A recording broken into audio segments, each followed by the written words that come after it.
الحمد لله نحمده ونستعينه ونستغفره ونؤمن به ونتوكل عليه ونعوذ بالله من شرور أنفسنا ومن سيئات أعمالنا من يهده الله فلا مضل له ومن يضلل فلا هادي له ونشهد أن لا إله إلا الله ونشهد أن محمدا عبده ورسوله أرسله الله بالحق بشيرا ونذيرا بين يدي الساعة فإن خير الحديث كتاب الله وخير السنن سنن محمد صلى الله عليه وسلم وشر الأمور محدثاتها وكل محدثة بدعة وكل بدعة ضلالة وكل ضلالة في النار أما بعد فقال الله سبحانه وتعالى في كتاب الله العظيم أعوذ بالله من الشيطان الرجيم بسم الله الرحمن الرحيم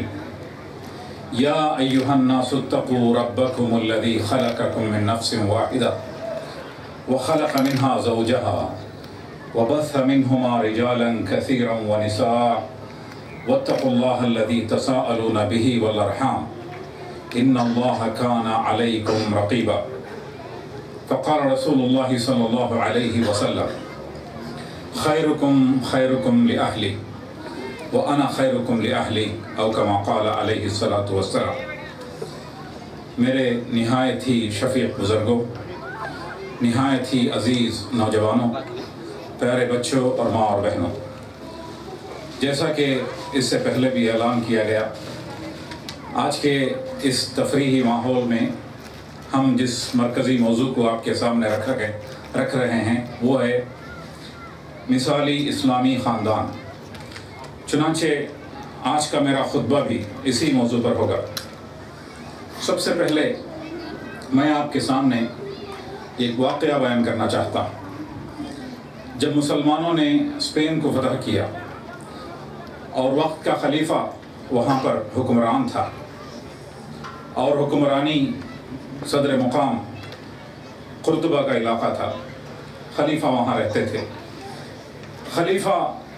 اپنے بیٹے کی شادی کرنا چاہتے تھے تو انہوں نے سوچا کہ قرطبہ میں رہنے والے مسلم گھرانے میں سے دیندار اور بہتر سے بڑھتر لڑکی کا انتخاب کیا جائے۔ چنانچہ انہوں نے اعلان کیا کہ کل خلیفہ وقت شام کے وقت پورے شہر میں سیر کے لیے نکلیں گے۔ اگر اس وقت کسی گھر میں کوئی لڑکی ایسی ہو جو شادی کے قابل ہو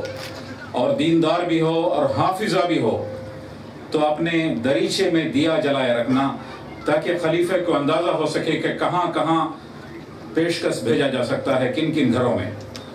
چنانچہ دوسرے دن خلیفہ وقت سفر کے لیے نکلے، شام کا وقت تھا، تو کہا جاتا ہے کہ پورے قرطبہ کا شہر جگمگا اٹھے۔ تقریباً ہر گھر میں ایک شادی کے لائق خاتون ایسی موجود، شادی کے لائق لڑکی ایسی موجود تھی جو حافظہ بھی تھی، قرآن کو جس نے حفظ بھی کیا تھا۔ تو اس سے ہمیں اندازہ ہوتا ہے، دو باتوں کا اندازہ ہم کر سکتے ہیں۔ جب مسلمان یورپ میں حکمرانی کر رہے تھے تو مسلمانوں کی حالت کیا تھی؟ جب یورپ میں مسلمان حکمرانی کر رہے تھے تو اس وقت مسلم خواتین تعلیم یافتہ تھی، نہ صرف تعلیم یافتہ بلکہ دینی تعلیم میں بھی کافی آگے تھی،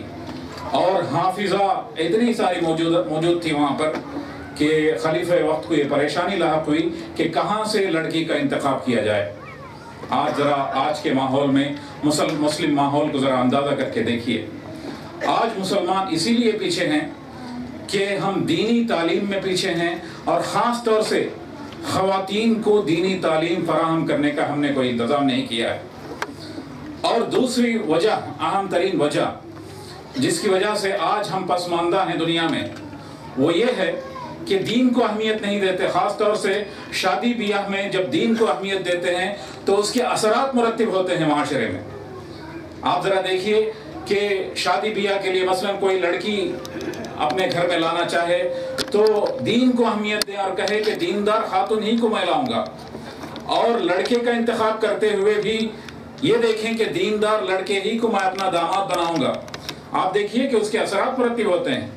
ہم صرف ڈاکٹر اور انجینئر اور اس طرح کے جو ہے چیزوں کو، اس طرح کے چیزوں ہی کو اہمیت نہیں دیتے، بلکہ ڈاکٹر بھی ہم بنائیں گے، انجینئر بھی بنائیں گے، لیکن اس کے ساتھ لڑکا ہو تو وہ دیندار ہوگا، لڑکی ہو تو دیندار ہوگی، تو اس کے اثرات پورے معاشرے میں مرتب ہوتے ہیں۔ تو آج دیکھیے کہ آج مسلمانوں کی پسماندگی کی ایک اہم وجہ یہی ہے کہ ہم نے دین کو اہمیت نہیں دے رکھا ہے، اور خاص طور سے خواتین میں دین کے شعور کو بیدار کرنے کے لیے ہم نے کوئی کوشش نہیں کی ہے، تو حالانکہ اس کی بڑی اہمیت ہے۔ تو حضور اکرم صلی اللہ علیہ وسلم نے اس اہمیت کو واضح کرتے ہوئے اپنے حجۃ الوداع کے خطبے میں حضور اکرم صلی اللہ علیہ وسلم نے اہم ترین وصیتیں کی تھیں۔ وہ وصیتیں اہم ترین وصیتیں تھیں اس لیے کہ حضور اکرم صلی اللہ علیہ وسلم کا اس کے 2 مہینے کے بعد انتقال ہوا تھا، اس لیے آپ نے اپنے خطبے کے آغاز میں ہی کہا تھا کہ اسمعوا قولی فإنی لا ادری لا القاکم بعد عامی ھذا بہذا الموقف ابدا، بڑا غور سے سنو میری باتوں کو، اس لیے کہ اس طرح کے اس بڑے مجموعے سے شاید میں اس کے بعد خطاب نہیں کر سکوں گا۔ اس کے بعد آپ نے اہم ترین باتیں کہیں، اس میں سے ایک بات یہ ہے کہ فاتقوا اللہ فی النساء فإنکم اخذتموہن بامانۃ اللہ، اپنے خواتین کے تعلق سے اللہ تبارک و تعالیٰ کا تقوی اختیار کرو، اللہ تبارک و تعالیٰ نے ایک امانت کے طور پر انہیں تمہارا سپرد کیا ہے، تو اللہ تبارک و تعالیٰ کا خشیت اختیار کرو، تقوی اختیار کرو، اور خواتین کو ان کا مقام دو، اور خواتین کو آزادی دو، اور خواتین کے اندر دین کے شعور کو بیدار کرو، اور معاشرے میں اہم رول ادا کرنے کا موقع عطا فرماؤ۔ حضور اکرم صلی اللہ علیہ وسلم نے اس کی بہترین مثال پیش کی، اپنے ازدواج مطہرات کی اس طرح سے آپ نے تربیت کی کہ وہ صرف زوج محترمہ نہیں تھیں، بلکہ حضور اکرم صلی اللہ علیہ وسلم، زوج سے مراد پارٹنر ہے، پارٹنر سے مراد صحیح وقت میں صحیح مشورے دے سکتا، اور آپ مشورے کے لیے کسی سے رجوع کر سکتے ہوں تو سب سے پہلے اپنے پارٹنر سے رجوع کریں، زوج سے رجوع کریں، اس کے لیے اختیارات دینے کی ضرورت ہے، اس کے لیے تربیت کرنے کی ضرورت ہے، اس کے لیے ان کا تعلیم یافتہ ہونا ضروری ہے۔ حضور اکرم صلی اللہ علیہ وسلم نے اپنے ازدواج مطہرات کی کس طرح سے تربیت کی تھی، ذرا سیرت کے مطالعے سے ہمیں اس کا اندازہ ہوتا ہے۔ مثلا پہلے وحی کے نزول کے فوری بعد حضور اکرم صلی اللہ علیہ وسلم اپنے گھر پہ تشریف لائے، اور انہوں نے کہا کہ زملونی، مجھے چادر اڑا دو۔ گھبراہٹ کا ماحول تھا، پہلی مرتبہ حضور اکرم صلی اللہ علیہ وسلم نے اتنے بڑے فرشتے کو دیکھا تھا، اور وحی آپ پر نازل ہوئی تھی، اور ایک پہلا تجربہ تھا، حضور اکرم صلی اللہ علیہ وسلم ڈر گئے تھے۔ تو حضرت خدیجہ الکبریٰ رضی اللہ تعالیٰ عنہا نے چادر اڑایا، اور اس کے بعد کہا، عام طور پر بیویوں کے تعلق سے تصور کیا جاتا ہے کہ وہ پریشان حال میں وہ خود بھی روتی ہیں، اور کہتی ہیں کہ اگر ہونا ہی تھا تو میرے شوہر کے ساتھ اس طرح سے کیا ہونا تھا۔ خدیجہ کبریٰ رضی اللہ تعالیٰ عنہا روئی نہیں، انہوں نے دلاسا دیا، تسلی دی، اور کہا کہ آپ تو ایک اچھے انسان ہیں، آپ درد مندوں کی مدد کرتے ہیں، آپ ناداروں کی مدد کرتے ہیں، غریبوں کی مدد کرتے ہیں، اور آپ ایک اچھے انسان ہیں، اس لیے اللہ تبارک و تعالیٰ آپ کے ساتھ جو کچھ بھی کرے گا وہ اچھا ہی کرے گا۔ اور انہوں نے یہ بھی کہا کہ میرے چچا رہتے ہیں، ان کا نام ہے ورقہ بن نوفل، اور انہوں نے آسمانی کتاب کا مطالعہ کیا ہے، وہ شاید جانتے ہوں کہ آج آپ کے ساتھ کیا ہوا۔ چنانچہ وہ حضور اکرم صلی اللہ علیہ وسلم کو ورقہ بن نوفل کے پاس لے جاتی ہیں، اور ورقہ بن نوفل کہتے ہیں کہ یہ وہی فرشتہ ہے جس کا نزول تمام انبیاء علیہ السلام پر ہوا، اور یہ آخری نبی ہیں جن کا ذکر تمام آسمانی کتابوں میں ہے۔ تو اس طرح سے حضور اکرم صلی اللہ علیہ وسلم کے ساتھ ایک بہترین سلوک، اور بہترین حضور اکرم صلی اللہ علیہ وسلم کو مشوروں سے نوازتی۔ تو یہ دیکھیے کہ خواتین کا درجہ کتنا تھا، اور خواتین کو کتنے اختیارات دے رکھے تھے، خواتین کو کتنا ایمپاور کیا گیا تھا، اس کی مثال حضور اکرم صلی اللہ علیہ وسلم کی زندگی میں ہمیں نظر آتی ہے۔ اسی طرح سے ایک مثال کو بھی دیکھ لیجئے، صلح حدیبیہ کا موقع تھا، اور صلح حدیبیہ میں فیصلہ ہو چکا تھا کہ حضور اکرم صلی اللہ علیہ وسلم اور آپ کے صحابی عمرہ نہیں کریں گے، بلکہ واپس تشریف لے جائیں گے مدینہ منورہ۔ 300-400 کلومیٹر کا فاصلہ سفر کر چکے تھے، فاصلہ طے ہو چکا تھا۔ آپ ذرا اندازہ کریں کہ اس زمانے میں 300-400 کلومیٹر کا سفر کرنا کتنا مشکل ترین کام تھا، اور لوگ محرم تھے، احرام باندھے ہوئے تھے، اور فیصلہ بالآخر یہ ہوتا ہے کہ عمرہ نہیں کریں گے اور واپس جائیں گے۔ مسلمان زیادہ خوش نہیں تھے، لیکن بہرحال حضور کا فیصلہ تھا، اور بعد میں چل کر معلوم ہوا کہ فیصلہ صحیح ہے، لیکن وقتیہ طور پر لوگ یہ سمجھ رہے تھے کہ مناسب فیصلہ نہیں ہے اور ہم ناکام ہوئے ہیں۔ اس لیے جب حضور اکرم صلی اللہ علیہ وسلم نے حکم دیا کہ احرام تحلیل کریں، سر مڈائیں، اپنے جانوروں کو ذبح کریں اور واپس جانے کی تیاری کریں، تو کوئی ٹھس سے مس نہیں ہوا۔ حضور اکرم صلی اللہ علیہ وسلم کی زندگی میں پہلا تجربہ تھا کہ آپ حکم دیں اور لوگ حکم کی تعمیل میں دوڑ نہ پڑیں۔ حضور اکرم صلی اللہ علیہ وسلم پریشان ہوئے۔ آپ کی زوج محترمہ ام سلمہ رضی اللہ تعالی عنہ موجود تھیں، وہ تشریف لائیں اور انہوں نے کہا کہ اے حضور اکرم صلی اللہ علیہ وسلم، پریشان ہونے کی ضرورت نہیں، حالات کی نزاکت کو آپ سمجھیے کہ لوگ یہ سمجھ رہے ہیں کہ اتنے لمبے سفر کے بعد ہمیں واپس جانا پڑ رہا ہے اور عمرہ بھی نہیں کر رہے ہیں، تو اس لیے آپ خود احرام تحلیل کریں، آپ خود بال مڑوائیں اور پھر آپ جو ہے ذبح کریں اپنے جانور کو، پھر دیکھیں کہ لوگ کس طرح سے آپ کی اتباع کرتے ہیں، آپ کے حکم کی تعمیل کرتے ہیں۔ اور زوج محترمہ کا بہترین مشورہ تھا۔ حضور اکرم صلی اللہ علیہ وسلم نے احرام کو تحلیل کیا، پھر ذبح کیا اور اس کے بعد اپنے حجرے میں تشریف لے گئے، تو لوگوں نے دیکھا، اپنے خیمے میں جب تشریف لے گئے تو لوگوں نے اپنے سر کی آنکھوں سے دیکھا کہ تمام صحابہ نے ایک کے بعد دیگرے اسی کی اتباع کی اور احرام تحلیل کیا۔ تو آپ دیکھیے کہ زوج محترمہ نے کیسا مشورہ دیا۔ تو اس سے ہمیں اندازہ ہوتا ہے کہ خواتین سے مشورہ کرنا یہ کوئی غیر اسلامی بات نہیں ہے، بلکہ اسلامی طرز عمل ہے۔ خواتین کو اس طرح سے تیار کریں، خواتین کی تربیت اس طرح سے کریں۔ بہت سارے لوگوں کو خاص طور سے دیکھا جاتا ہے کہ گھر میں مینیجر کی طرح رہتے ہیں۔ آج کل کارپوریٹ کمپنیز میں بھی مینیجر کی ٹرمینالوجی کو ختم کیا جا رہا ہے، مینیجر کے بجائے لیڈر کی ٹرمینالوجی کو استعمال کیا جا رہا ہے۔ مثلا سپلائی چین مینیجر، وہ ٹرمینالوجی آج کل استعمال نہیں ہو رہا ہے، بلکہ supply chain leader, marketing manager نہیں بلکہ مارکیٹنگ لیڈر، کیونکہ قائد اور مینیجر میں بہت بڑا فرق ہے۔ مینیجر وہ ہوتا ہے جس کے ہاتھ میں لاٹھی ہوتی ہے، مینیجر وہ ہوتا ہے جو اپنے اختیارات کو استعمال کرنا چاہتا ہے، مینیجر وہ ہے جو ڈراتا ہے اور دھمکاتا ہے اور جو ہے سزا دے سکتا ہے۔ تو یہ تمام چیزیں مینیجر کی خصلتیں ہیں اور مینیجر کو کوئی پسند نہیں کرتے۔ بہت سارے لوگوں سے آپ پوچھ لیجئے کسی سے، وہ اپنے مینیجر کو پسند نہیں کرتے، البتہ اس کے بجائے کوئی ان کا لیڈر ہو۔ لیڈر سے مراد یہ ہے کہ لوگ احترام سے اپنے لیڈر کی طرف دیکھتے ہیں اور لیڈر کی اتباع کرنا چاہتے ہیں، لیڈر سے مشورے کرتے ہیں اور لیڈر سے جو ہے ہر بات کے تعلق سے وہ چاہتے ہیں کہ لیڈر کا کیا فیصلہ ہو، اس کے حکم کی تعمیل میں ہم دوڑ پڑیں گے۔ تو گھر میں مینیجر کی طرح نہیں بلکہ گھر میں لیڈر کی طرح رہیں، مودت کا جذبہ ہو، محبت کا جذبہ ہو، شفقت کا جذبہ ہو، مشورے آپ کریں، لوگ آپ کو احترام کریں، گھر میں اس طرح کی شخصیت پیدا کریں۔ حضور اکرم صلی اللہ علیہ وسلم نے ایسی مثال گھر میں قائم کی تھی۔ بہت سارے لوگ ایسے ہوتے ہیں کہ چھوٹے چھوٹے باتوں پر وہ گھر میں ہنگامہ مچا دیتے ہیں۔ اگر کھانا ذرا گرم نہ ہو تو ہنگامہ مچا دیتے ہیں، چائے ذرا ٹھنڈی ہو تو پھر اس کے لیے ہنگامہ مچا دیتے ہیں، دھلے ہوئے کپڑے میں کہیں ایک دھبا موجود ہو تو اس کے لیے پورا دن خراب کر دیتے ہیں۔ کسی نے مجھے واٹس ایپ میں ایک میسج بھیجا تھا کہ اگر ایسی بیماری کسی کو ہو تو ایک ویزا لے کے انہیں گلف روانہ کریں، کچھ دن جب بیچلر زندگی بسیرا کریں گے اور استقانہ چائے میں خبز ڈبا کے کھائیں گے تو ایسی بیماری خود بخود دور ہو جائے گی، کیونکہ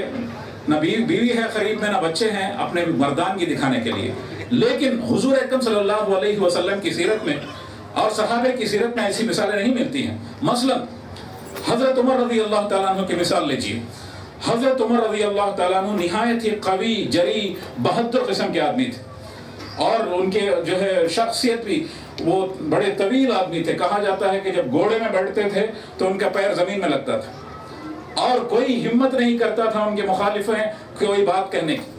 وہ واحد شخص، ان کے دلیری کے، بہادری کے بہت سارے واقعات۔ قبولیت اسلام کے بعد حضرت عمر رضی اللہ تعالیٰ عنہ کی قبولیت اسلام کے بعد پہلی مرتبہ مسلمانوں نے مکے میں حرم میں نماز پڑھی تھی برسر اعلان، اور اسی طرح سے جب ہجرت کر کے جا رہے تھے تو حضرت عمر رضی اللہ تعالیٰ عنہ نے اعلان کیا تھا کہ میں آج ہجرت کر کے جا رہا ہوں، کوئی اپنی بیوی کو بیوہ کرانا چاہتا ہے یا اپنے بچوں کو یتیم کرانا چاہتا ہے تو وہ میرا پیچھا کرے۔ اور انہوں نے دن کے اجالے میں اعلان کرتے ہوئے ہجرت کر کے چلے گئے۔ یہ بہادری تھی ان کی۔ لیکن گھر میں کیا کیفیت تھی؟ خلیفہ بننے کے بعد یہ ایک شخص حضرت عمر رضی اللہ تعالیٰ عنہ کے پاس گئے،